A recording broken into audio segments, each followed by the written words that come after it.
Brazil is immensely in size, occupying over the half the landmass of the South American continent and ranking as the fifth most populous country in the world. The country borders all but two states on the South American continent. However, Brazil differs in various ways from its neighbors due to the country's colonization by Portugal. Although independence was achieved in 1822, many elements of Portuguese culture have shaped Brazilian culture, such as naming practices, languages, artistic expressions, and attitudes. Saudade and Esperanca.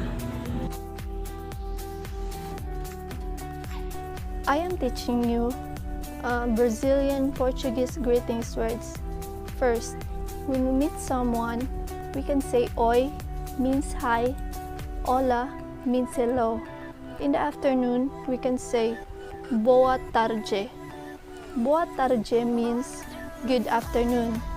At night, we can say boa noite. Boa noite means good night. Talking to Brazilian adults, you should address them by calling male senhor and senhora for female. For example, bom dia, Senhora Kathleen. How to greet in business meetings in Brazil. Call him or her with his or her title and then followed by his or her surname. For example, in talking to a person of authority, Vusa Excelência Flores, which means, Your Excellency Flores. What to do in Brazil socializing in groups. In gatherings, the last person to arrive should greet everyone first and must say goodbye if leaving. For example, Hola ka ni Andre Kathleen or Ciao todos, which means goodbye everyone. When conversing, good eye contact is important. To do not to do so is considered impolite.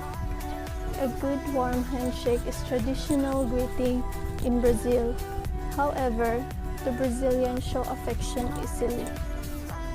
The thumbs up sign has a positive meaning in Brazil. It is used as a sign for okay or agreed in various situations.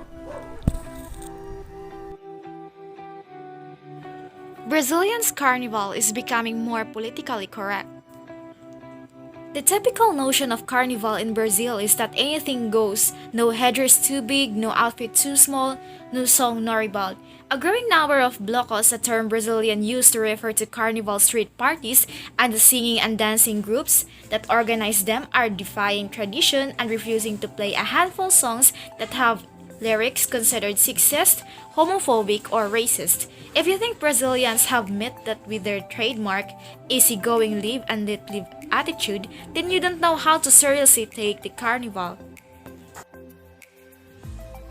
Religious, cultural, and gender sensitivity through language. Brazil is predominantly a Roman Catholic country with an estimated 65% of the population affiliated to the religion.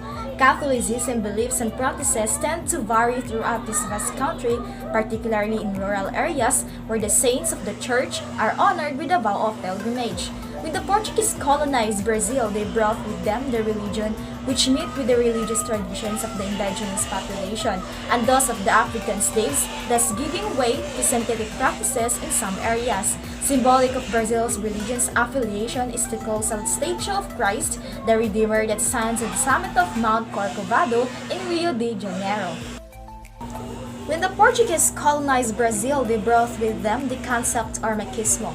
This came largely from the patriarchy of the Catholic Church, where the men were encouraged to exercise their strength and virility, and women to be submissive to them. Whilst the attitude has been the tradition throughout the centuries, changes have been taking place over the past few decades. The distinction between gender rules in Brazil today tends to be dedicated by class, race, and geography.